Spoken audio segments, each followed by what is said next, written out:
নমস্কার। কবি অপূর্ব দত্তের উপপাদ্য। মা বলল, রন্টি, তুমি ইংলিশে খুব উইক। আজ থেকে প্লিজ বিষয়টাকে রপ্ত করো কুইক।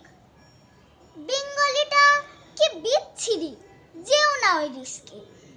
ইফিকোয়ার্ড লাগিয়ে দেব আরো 6 জন মিসকে। টেকনোলজির যুগে এখন কাঁঠাল ফলছে টবে। ভাবছোটা কি বাংলা শিখে রবি ঠাকুর হবে? অফিস থেকে ফিরল বাবা, ক্লান্ত গলদ ঘর্ম। রেগে বললেন, রন্টি, তোমারে কি অপকর্ম?